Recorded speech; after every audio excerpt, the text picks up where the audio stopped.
There are more of us. Hello, what have we here? And welcome, Cavan, to the There Are More of Us show. It's good to be here. Thanks for inviting me. Yeah, I'm glad you could be on. You've written some of my favorite Star Wars novels, Well, so it's a thank you. pleasure to talk to you. Brilliant. Um, Thank you. for the people that don't know you or are not familiar with your work, what kind of content do you make? For Star Wars, and for a lot of things, comics, books, audio dramas, animation. I'm one of the co-creators of the High Republic, which has been the big multimedia program that Lucasfilm's been running now. We started working on 2018. It's continuing to this day. We've got the Acolyte around the corner. So yeah, lots of things going on there. And I was one of the five people who came up with that together. But beyond that, I write comics for Dark Horse, for Marvel, do all kinds of things from Tales of Vader's Castle and probably some stuff I shouldn't really talk about just yet. Oh yeah, just but as long as things are coming around the corner, that's what we love to hear. Yes, yeah, Can never get too much Star Wars. yeah. Um, True. So, what is your Star Wars story? How'd you get into it, and why do you love it? For me, it all started with the comics before even the films. So I'm, as you could probably tell from my accent, a Brit. We used to have Star Wars Weekly, which was a weekly comic which Marvel brought out at Marvel UK, and they used to chop up the American 77 run beyond into sort of little 10-page a week, and then they'd fill the back of the issue with things like Star Lord and other sort of like spacey Marvel characters. And I picked up one of those before I'd seen the film. I was just a little bit too young for Star Wars, and the first movie I saw was Empire. But I think it was the comic that made me a fan because it was that thing of like I just got new Star Wars every week, and I fell in love with those characters right from the off. Um, and it was a bit of a shock seeing Empire because it wasn't exactly how I imagined it after reading the comic because the comic was slightly different in a lot of ways. But yeah, that I was well on the way by the time Ember came. And time Return of the Jedi arrived, that was it. I was all in, and I think Return of the Jedi made me the lifelong fan that I've been ever since. Yeah. I think it's interesting getting the perspective of the writers and authors such as yourself and your stories with Star Wars going from fan Mm. to creator. So I know you're going to have some favorites. Very much looking forward to finding out what Okay then, those are. yeah. Uh, all right, your favorite book. Oh, see, that's easy. Well, it's a trilogy of books, and I can reach across to pick one of them up because it's right near me. Which is the Darth Bane trilogy, Hmm. um, which is just amazing. I mean, they're incredible books, and the world building of the Sith and the Jedi Lords is amazing. During pandemic, and like a lot of people, I struggled reading and concentrating on things.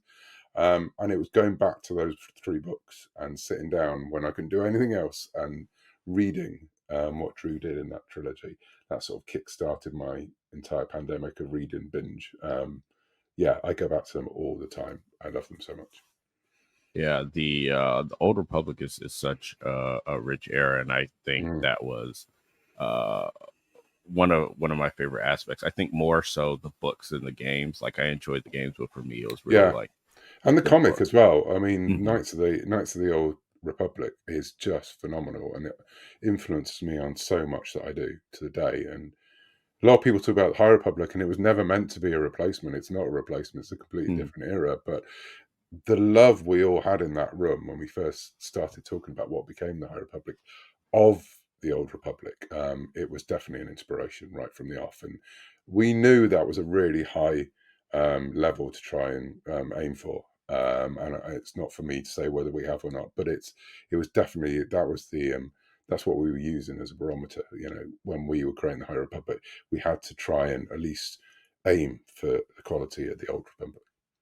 Yeah, and I feel like that's pretty evident as someone that sort of grew up with the Old Republic and now reading the High Republic, how much you all love the various aspects of Star Wars and Mm. tie things in that were legends and you're now making it canon, or just dropping in little Easter eggs for the fans that have read it, and then for content creators such as myself, like, oh, did you see that? And then someone's like, oh, what is it? And now they go back and read Yeah, yeah. I the mean, old stuff.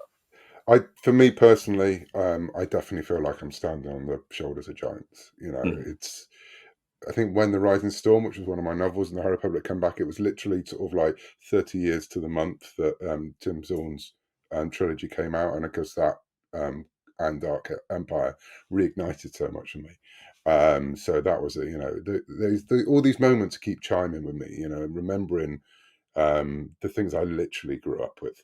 And it's so humbling to know that, we're adding to that rich tapestry that's come before, and we'll be there long after we've gone, and the High Yeah, Republic has moved on. I mean, that's the glorious thing about this franchise. It just keeps growing, it keeps changing, it keeps adapting, obviously always based on that beginning that happened in 77. right. You brought up the Rising Storm. That the Rising Storm was sold to me. One of my friends told me about Ty York, Hmm. and I hadn't read Light of the Jedi yet, so Right. I was like, I'm sorry.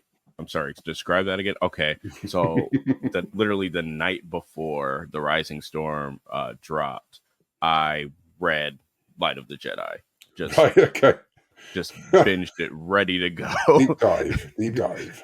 Yeah, and then I got the Rising Storm, and I was listening to the audiobook version when I didn't have the physical Ah. copy, Yeah. and Yeah. I had taken my nieces to the Lego store, and they're Hmm. playing like with they're building their cars and going up and down like the little race, and I get to the end, and I'm just like, and it was like, thank you for listening to an audio production. I was like, what do you mean? What do you mean this is the end? Like, what happens next? Yeah. So, Yeah. uh, absolutely phenomenal. I loved it. I love everything about that story. You've just summed up my entire life. The Lego store, audiobooks, Star Wars. I'm in. I'm in. And also that was a lot to read, like the Jedi and everything that goes on, because Mm. Charles threw everything in that book, and so Oh yeah, yeah. it was a lot. So yeah, well done, well done. So I'm sure you're probably going to throw in one from the old Republic, but who or you may not, you may have others, but three of your favorite characters from Legends or canon, any era. Well, Bane is there, but I Hmm. suppose the one everyone expects me to say, and it's going to be said, is Jackson, the green-haired rabbit smuggler thing, because it was in that first comic that I read. So it was the first I experienced Jackson before I experienced Luke Skywalker. Make of that as you will. And I've had the honor, and, I now have on my shelves behind me. It's all blurred out, but there he is. Yep. There's a Jackson statue that you can buy. People will buy. It's amazing. So yeah, I love the fact that he's still there, and for me, he's just a symbol of how, the whimsical side of Star Wars. And also, I think we can tell a good story with him about someone who's not taken seriously because he looks like a giant rabbit in a world where a fish can be an admiral. Yeah. And so Jackson's right up there. Obi-Wan, and again, so much of the High Republic stems from Obi-Wan Kenobi. I mean, for me, he was the first action figure I got. My grandma bought me, again, before I really knew who he was. I just thought I was being given a toy of an old man, which was interesting. But I soon learned again through the comics and that original adaptation, which I picked up of the first film, and yeah, he have. I forever go back to Obi-Wan. He's incredible. And then beyond that, it's so hard to choose because it depends what mood I'm in, depend what Mhm. favorite character I need. But I think Ventress, Asajj Ventress, is always someone I've got a lot of time for. I've obviously spent some time writing her as well, but she's one of those morally grey characters that I think Star Wars does so well, and that Star Wars is populated by. I love a good redemption arc. I love a good Mhm. villain to anti-hero. Not all quite, again, that comes from like reading things like the X-Men in the 80s when Magneto was Mhm. suddenly not the big bad. And my first Marvel, I think, properly was Secret Wars when he had that transition. Mhm. So yeah, I loved Venture's story, and I'm beside myself with excitement that she's coming back because the more Ventress there can be, is the better, as far as I'm concerned. Yeah, I had seen on Twitter when the Bad Batch trailer dropped. I Yeah. saw Ventress question mark, and I'm like, what? And so then Yeah. I actually watched the trailer, and I was like, I heard the voice, and I was like, oh, I know. It's going to be very interesting to see how it all works out. Oh I yeah, know I love nothing. I can't give you any clues. I it. know it's one of those moments where I'm absolutely just a fan watching it, and I love those times. Yeah, I'm looking forward to it. Yeah, because it was one thing is like I love Dark Disciple as a book, but Mm, one of the things that having grown up reading Legends, and I was just like, mm. but I want Ventress to live and be happy, and I'm Yeah, like, well, she can at least do one of those. Who knows if she'll do the second? But yeah, we'll see. We'll see. Or just live with what I mean. Again, I think it's the one thing Star Wars needs to do more of is characters living with what they've done before, because hmm it's all too easy to kill them off. Yeah, the to see characters who have done bad things live into the consequences and trying to make themselves and the galaxy bigger and better is I think that's what Star Wars is all about. yeah, one of my favorite manga is Rurouni Kenshin, and it's Mm, a story that's about atonement and redemption from someone that was yeah. a warrior and had taken so many lives. And I'm just like, we got so many characters that could still do this in Star Wars, and I'd love to see it. Well, do you remember there was that thing that Dark Horse did like a what if type series, and it was like, what if Vader lived? Yeah, He's in the the white armor. infinities. Yeah, hmm yeah. And again, I'd love to see more stories in the universe where when Anakin survived and see what he would do afterwards. That'd be fascinating. Yeah, it's such a rich possibility, but Star Mm. Wars what ifs are Pandora's box, unfortunately. I know, but God, it'd be amazing, wouldn't It would be so good. Um, what is your favorite Star Wars quote? Oh God, there's so many. I mean, I try and laugh it up first of all into every conversation if I can. hmm I think probably now as a middle-aged 50-year-old bloke, failure the greatest teacher is, which is something I was able to come back and touch upon in the latest Yoda series from Marvel. hmm Um, I think it just hits very differently when you get to the age I've sort of got to now, and you're a dad, and you've gone through different eras of your life. The truth in that is incredible, and again, I think it's one of the truths that we see in Star Wars is that there's so many, but that is one that people just keep going and learning from what they've done, or not, as the case may be, and things hmm repeating and things being like poetry and rhyming, whether that's good poetry or bad. Um, I think that central lesson from Yoda, from all people from Yoda, is so powerful, and I think it's something that transcends the galaxy far, far away. Yeah. I think Yoda is one of those characters that just carries a burden of having so many great quotes for life. He I does, would say doesn't it's Yoda, then Obi-Wan. he? Yeah, yeah, yeah. Yeah, and that's fair. I think you pass on that legacy, definitely. Yeah. I mean, if you get to 900 years old, you would think you'd have some wisdom to pass on. I wonder how Just a many little. times he said these things. I Yeah. wonder how many times he's just like reading them out, keeping them going. So you'd like to think he comes up with some new inspiration every time, every now and then as well. Yeah, probably said the same things to Elzar that he did to Anakin. Definitely, probably said the same things to us. I he did to Anakin. What is your favorite musical piece from Star Wars? Oh, well, everyone. I mean, the Imperial March is obviously there. hmm Seen a few Star Wars concerts at the Royal Albert Hall in London, and every time that kicks in, that's just goosebumps on the arms. I think the one that gets me is the Force theme every hmm time. And one of the first jobs I had on Star Wars was in one of the um, From a Certain Point of View books, and I wrote a story called Time of Death, which is Obi-Wan, and hmm listened to the audio, talking about audiobooks, listened to the audiobook of that, and right at the end, the Force theme played, and I just burst into tears, and it was just ridiculous. My wife walked in thinking something was really wrong, um, and it was just because, I think that there's so much hope and beauty in that theme, and so much sadness as well in the Force theme. It's a multitude of emotions. So yeah, definitely the Force theme. Definitely, that's the one that I probably come back to more often than not. Yeah. You can't beat that theme. Just you're instantly transported to Tatooine and seeing Mm, the two suns, and yeah, uh there's just nothing like it. I Yeah, think. it's the spirit of adventure, it's the spirit of mysticism. It's history and the future wrapped up in one. Um, it's just a work of genius, it really is. And and obviously working in concert with what we see on screen, those moments that it returns to. Um, I think there's a lot of weight, in the 40 odd years of that theme existing. There's a lot of weight behind it now, behind that piece of music. Genius of John Williams. Oh yeah. I'm going to a John Williams concert next week in Bristol, where I live. It's one of those.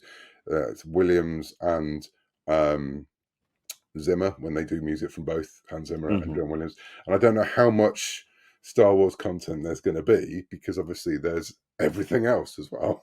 And I will Right. probably get very excited when the Superman March plays. They better play the Superman March. But yeah, I'm hoping if I would think it's going to either be Star Wars or the Imperial March, but it'd be lovely if it was the Force. Yeah.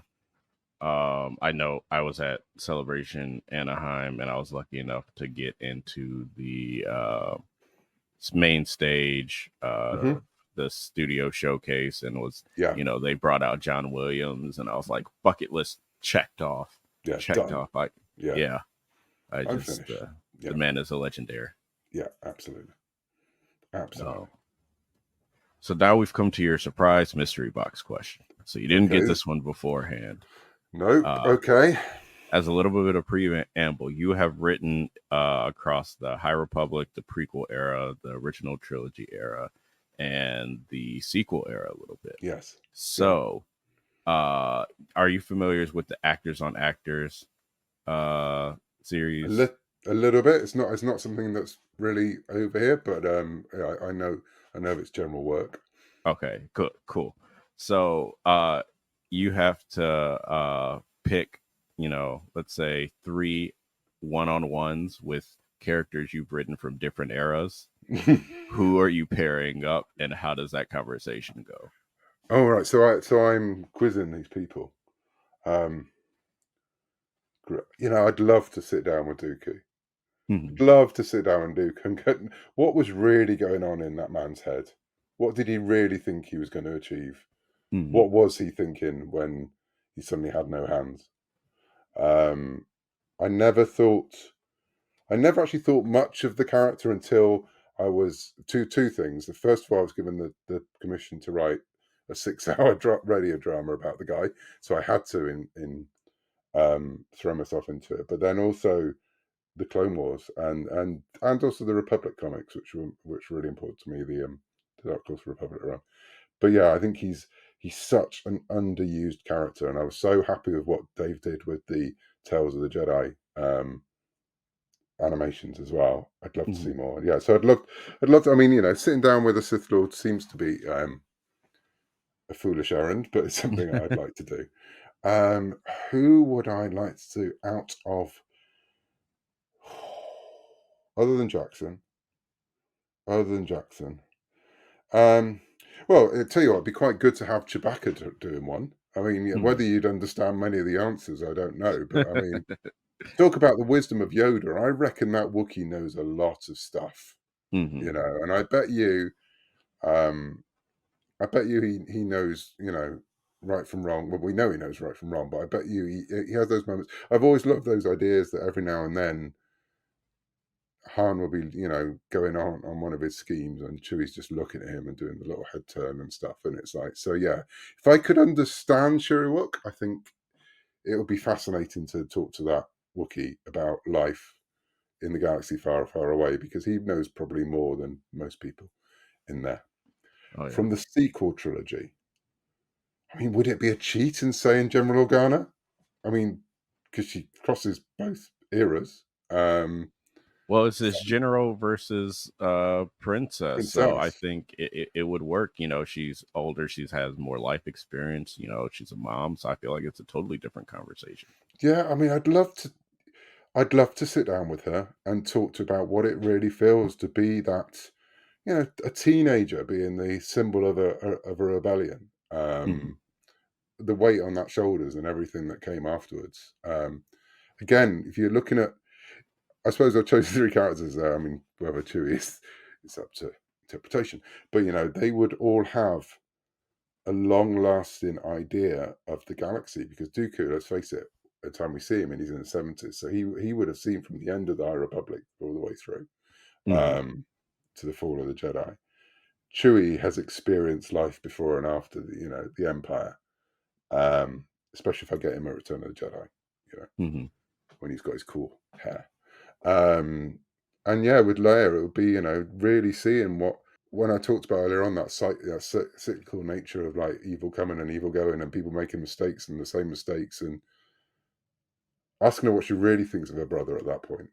Hmm. Asking what what it was like to see things rise and fall. Yeah, I would if you're going to do this, you want to go after people with a certain gravitas, a certain age, and a certain amount of knowledge and wisdom, and those would be my three, I And from the High Republic era, I'll just throw that one in reckon. Oh God, does anyone have wisdom? No. there.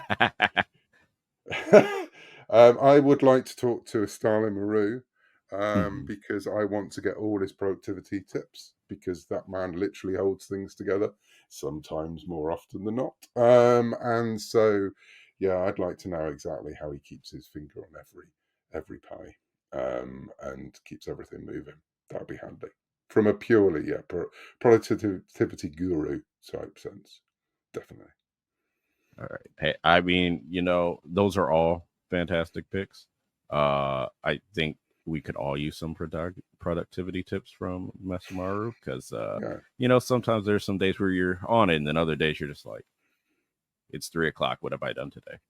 Yeah, see, that was a man. He always knew what he was doing. He was always in the thick of it. I don't think he had a day when he couldn't. He rolled over and went, "I'm having a duvet day today. I'm not doing it." So yeah, he was there. So poor old Marie. Bit of a spoiler there, but sorry. I mean, it's been some time. Yeah. But there's now an entire new generation of kids experiencing Marie through the Jedi Adventures, which is crazy. But yeah, so there's more Maru to come. Probably, I don't know for sure, but I would hope so. Yeah, the Jedi Adventures. My nieces called that like kid Star Wars, and I'm like, I mean, Yeah, you guys can watch the other stuff too, and they're like, no, yeah. no, and I was like, all right, fine, I'll But that's get it. you. Yeah, but it's always there. And so with my kids, Mhm. I could not get them to watch Star Wars until they discovered Rebels from themselves. And then once they Mhm. were in Rebels, that was it. They were in, and then the sequels came along at the right time. Ray came along at just the right time for two girls. And yeah, so they did it in their own time. I think kids do. You just have to wait and be patient. Patience, my young Padawan. Patience. Yeah, they love my lightsabers because they love hitting me with them. So Well, obviously, yeah. I mean, yeah, if anything, the violence will get kids in the end. So that's always good. yeah. The what was it? The animated shorts that just basically told like the story of uh Star Wars in 5 minute chunks. I can't think of All right. what Yeah. they're called, but Yeah. they're voiced by Dante Basco. Yeah. Uh, Yeah. I know they the ones. they love those, Mm. and I was like, but It, there are whole movies about. Okay, all right, fine. it'll come. Let's It'll go play. come. Yeah. Yeah. But thank you again for coming Yeah. on. Before we go, if you wanted to tell people where they could find you and plug anything you have either upcoming that you can talk about Sure. or things that have recently come out. Well, thank you. The best place probably to find me is my newsletter. I do a weekly newsletter which has all the news and loads of nonsense as well in there. That's cavletter.com, www.cavletter.com. I'm on Instagram, I'm on Threads, I'm not on Twitter anymore. I'm very pleased about that. But yeah, so upcoming, at the minute, I'm in the middle of the High Republic Phase 3. So we've got that. Um, ongoing at the minute from Marvel, as Keith Trannis ventures into the occlusion zone to find someone who might still be there in the middle of it all. And other than that, I can't say there are more things coming. There are at least two things I think are going to be announced in there. Oh, we got Saber for Hire, which is the Ty Yorick miniseries that's been announced. Yes. I forget what's been announced and what hasn't. Hmm. I'm so paranoid at all times. that I'm going to let something slip. So yeah, Saved for Hire is back working with Rachel again, who's the original artist on the original Monster Temple Meat series. That's a lot of fun. I love writing Ty. She is just a breath of fresh air. She's brilliant. She's a phenomenal character. Thank you. Yeah, I love her, and I love Rachel drawing her and the droids. So there's a lot to look forward to that. And there, as I said, there's something else on the very near horizon that I can't talk about yet, but I'm hoping people will also be excited about that. All right. Well, looking forward to that for sure. Uh, I can't wait for more. And then High Republic Phase 3. Keeve is such a fantastic Jedi, and of course, there was the first mention in Dooku Jedi Lost, so it's just been interesting Yeah, following I this. think I've stopped trying to pretend that's not Kiev now. So it's like, for example, but is it the same Master? Yes, it obviously is. Yeah. But yeah, it's I love Kiev, and I love the response that we get to her repeatedly. Yeah, her story is very, very personal to me, and I know means a lot to a lot of people, and because I'm getting quite near to the end of that story now. I'm getting to the point Mhm. when I'm writing. I've written her last words in the High Republic. I've had it there from the day one. They've always been locked away in a file. But yeah, it's weird knowing that we're getting near the end of that story, and I'm going to be telling it very, very soon. So, I but mean, us luckily, High Republic fans will always take more. well, yeah, I know, We're right. We'll take I'm more. We're sure, I'm sure there will always be more. But right. for that particular story, it's because I've known all the way where we're going with it, Hmm. and we've known what that end point is. Um, yeah, it's mixed emotions now that we're getting near it because I'm very excited to tell the story, but also, yeah, I'm going to miss the adventures we've had on the way. But who knows what the future holds? Indeed, always in motion. The future is. It is indeed. There's But Yoda again. He's like he can't stop himself. exactly, he's everywhere. Yeah, yeah. Thank you again for coming on. This was a great conversation. I'm looking forward to all the material you have coming out in the next several months. Thank you, Uh, thanks for having me. It's always yeah, fun. not a problem at all. Make sure you all subscribe to Cav's newsletter so you can be up to date on what he's got coming out. And as always, until next time, there are more of us.